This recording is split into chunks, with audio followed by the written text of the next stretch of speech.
This turkey chili, blah, blah, blah, blah, blah. This turkey chili is pretty much everything that I like in a recipe. Listen, stop eating bland food. Just because it's healthy doesn't mean it has to be tasteless. I promise you, instead of eating tasteless chili, make this turkey chili with me. It has no sugar, it has no gluten. Now it does have beans, which are a starch. I don't eat much of that nowadays, but technically it has no gluten. Also, it's full of flavor. And as we know, ground turkey is a bit healthier than ground beef. So you really cannot lose by making this recipe. I have this 2.5 pounds of ground turkey that's been in my freezer for a while, and I thawed it out. I'm gonna show you how to make the most delicious turkey chili, and it's gonna taste so good that it's gonna help you see that healthy food can also be delicious. I started making turkey chili decades ago. Actually, it actually goes all the way back to my teenage years. When I was a teenager, my mom decided that we were gonna eat healthy, and she switched out everything that we liked pretty much. And we started eating a lot of salads, we started eating whole wheat bread. Now, all of this sounds really normal, but I'm telling you, my mom started doing this before everybody started doing it. And she went from using ground beef to using ground turkey. When my mom would season the ground turkey, everything was delicious. She worked outside of the house, and so sometimes I would be in charge of cooking the ground turkey.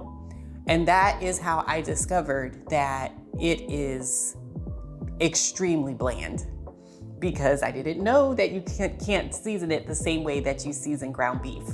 And so the first several times that I made different ground turkey dishes, I did not add anywhere near enough seasoning. I'm gonna get a bowl to put all of my chopped vegetables in. I'm gonna put my heat on medium. This is like a comedy of errors for sure. I'm gonna put my heat on medium, and the skillets, once it has a little heat on it, I'm gonna go ahead and add the oil. This is olive oil. You do need a bit because the ground turkey doesn't have that much oil on its own. You know, I just picked these peppers up today from Aldi, but I clearly did not do a good job when I looked at them because they're looking a little rough. They're a bit past their prime, but that's all right. I'm not too worried about getting all of the membrane out. It's fine. I'll wind up cooking down anyway. Now I'm feeling like I should use my third bell pepper. I have a third one because what I bought came in a pack of 3. And given how these are looking, I think I'm gonna go ahead and use that third one. I'd rather use it than go back to it in a few days and it's not good. Yeah, I'm gonna go ahead and get that third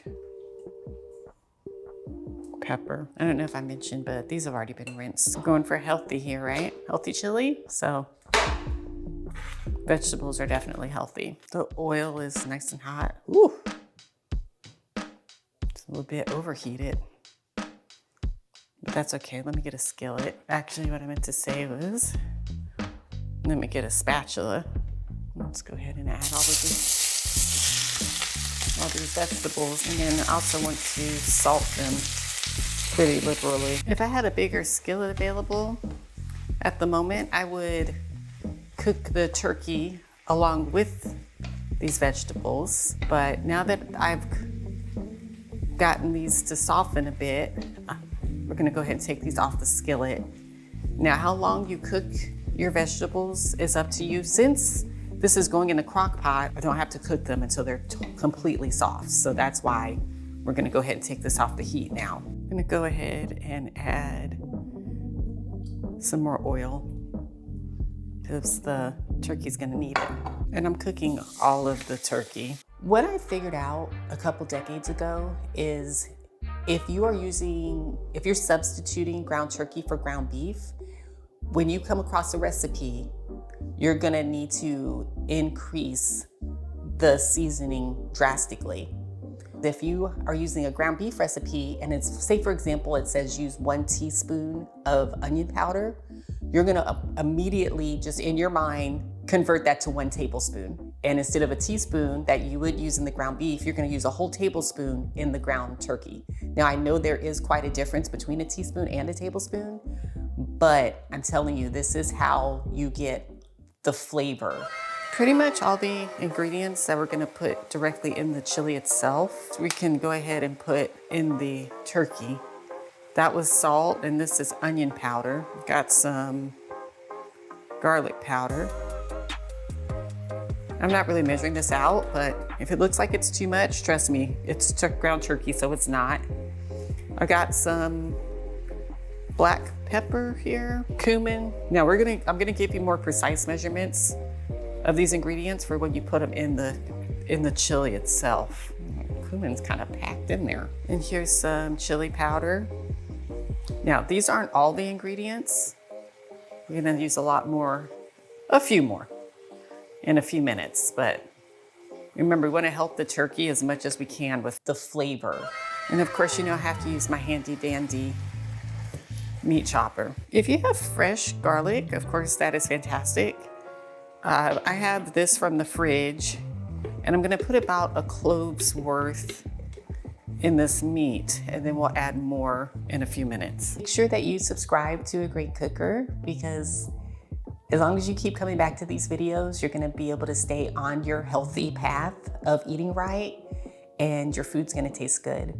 And it's so much easier to stay on track when you actually eat food that you want to eat. Most of the pink is out of this meat. It's okay if it's not all gone because it'll finish cooking in the slow cooker. So I'm gonna go ahead and turn this off. I really feel like this comes down to personal taste, but I have a can of black beans and also a can of red beans, or kidney beans, if you will. And we want to both drain and rinse. Let me go ahead and get out my slow cooker. I have a confession to make. I used to cook for 6 people, and I used to have a much bigger crock pot. I think this is a 4-quart. But now that I'm looking at all these beans and all these vegetables and all of this meat,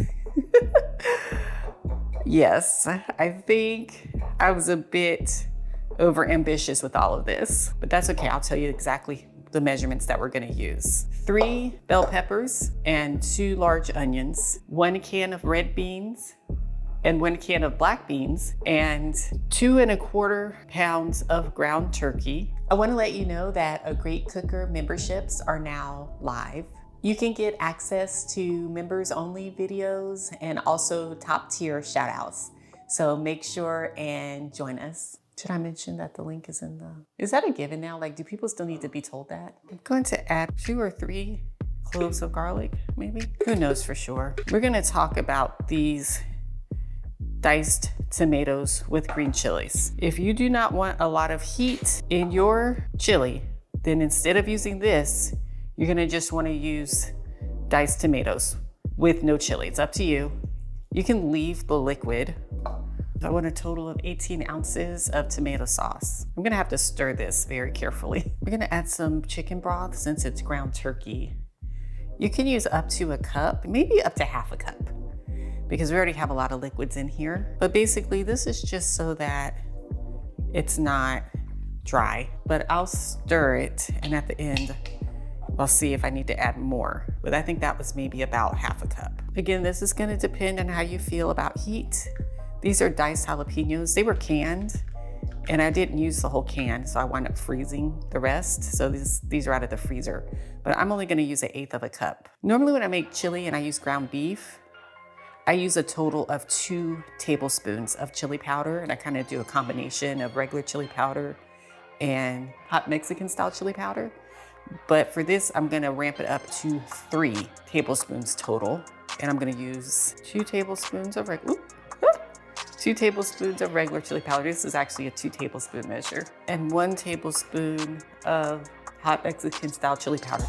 You can just use all regular chili powder if you want. I'm only using 1 tablespoon of this because the heat, and we already have other things making this chili spicy. We have options again with paprika. You can just use regular paprika, but I am going to use smoked paprika. And we want to use 1 tablespoon. It's close enough, right? 2 tablespoons of cumin, 1 tablespoon of onion powder, 1 tablespoon garlic powder. I am going to add chipotle chili peppers. This is pretty spicy. Like this is spicy. So I know what I said about my teaspoon versus tablespoon, but I'm only gonna use a teaspoon of this. Wow, let me try to put some of that back or else I'll be sad about it later. And black pepper to taste. Salt to taste, I would say. I already have salted the meat and salted the vegetables. And so really what I'm trying to account for the tomato sauce mainly and the other liquids that are in here that weren't salted yet. We need about 6 ounces of tomato paste. I had a 12-ounce can that I used half of the last time I made chili, and I just froze the rest, and this is that. So I'm going to carefully get this stirred up. Can you see over here? There's already a good amount of liquid, so I can tell that I'm not gonna need to add any more chicken broth. But I'm gonna stir this. Okay, we're gonna cook this on low. You can go like 6 hours if you want. Everything's already cooked, but we want to let it cook on slow for several hours so all the flavors meld together. Let's go ahead and give this a taste. Remember, if you can let your chili set up in the fridge overnight, that's the best way to eat it. But you know, sometimes it's dinner time and you're hungry and you're gonna try it anyway. Oh, okay. First of all, it's hot as in steam hot, and I'm trying to not burn my tongue. Oh my goodness. This is packed with flavor. Ooh, it's also a little spicy. Okay, I can taste the chipotle pepper seasoning, and I'm gonna be honest with you, I could have done less because it's just continuing to just hit my tongue. But I can taste the other ingredients in here too. This is very flavorful. I'm glad that I went ahead and added in that 3rd bell pepper. Can you see there's some of it right there? You can't have enough vegetables in chili, especially if it's healthy chili, right? The beans are adding good texture, and I love beans. I don't know about you. Let me know in the comments. Do you like beans in your chili? I know that's always a debate of chili with beans versus chili without beans. So let me know how you eat yours. And definitely once you make this, leave me a comment. I always like to know your honest opinions about the recipes. So let me know how you and your family enjoyed this. Thank you so much for watching A Great Cooker, and I'll see you in the next video. Did that sound all right? You can work with that.